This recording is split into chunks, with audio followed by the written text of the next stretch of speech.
At ang naging problema nung kanyang sasakyan, unfortunately, hindi umaalis sa park o sa P yung kanyang shifter. At yun nga, nagtanong siya sa atin kung ano ba yung mga posibleng gawin o tignan para ma-solusyonan yung problema. Okay, ganito yan mga paps, no? For example, naka-P yung inyong automatic na kotse at hindi nyo matanggal. Kumbaga, ang problema ninyo is yung mismong cambio hindi nyo ma-release sa park. So, ano yung posibleng problema doon? Ang posibleng problema doon is yung switch sa inyong brake. So, madidetermine nyo rin na may problema nga kayo sa switch. Pag umapa kayo sa preno, hindi iilaw yung inyong brake light. Okay? Pero pag umilaw, ibig sabihin, posibleng okay yung switch. Now, ang isang problema dyan, o isang solusyon dyan, para maialis ninyo, okay, sige, hindi nare-release sa park. Okay?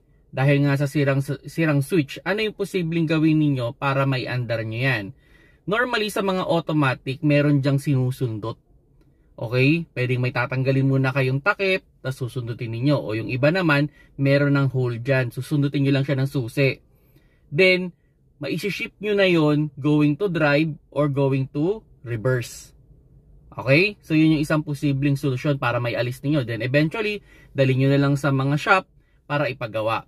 Pero, ito yung naging scenario nung naging customer ko, no? Sa kanya naman, na-shift niya from park, going to reverse, going to neutral, and drive. Pero, sa kanyang dashboard, okay? Kasi 'di ba normally pag nag-shift tayo diyan sa cambio natin, sumasabay na sa dashboard.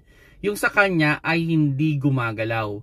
So ano naman yung posibleng problema doon? Ang posibleng problema doon is yung kable na connected doon sa cambio o doon sa shifter ay naka-disconnect o natanggal. So pwedeng bushing lang yung problema, pero pwede rin naman yung mismong connector o yung plastic ang problema. So yun yung kailangan namang solusyonan. Normally, pag goma lang ang problema, madali-dali lang gawin yon. Pero pag medyo ang problema dyan is yung pinaka-plastic niya, nakakonect, ayun, kaya namang solusyonan. Inaalambrihan o kung ano man yung pwedeng gawin para maialis ninyo. Then eventually,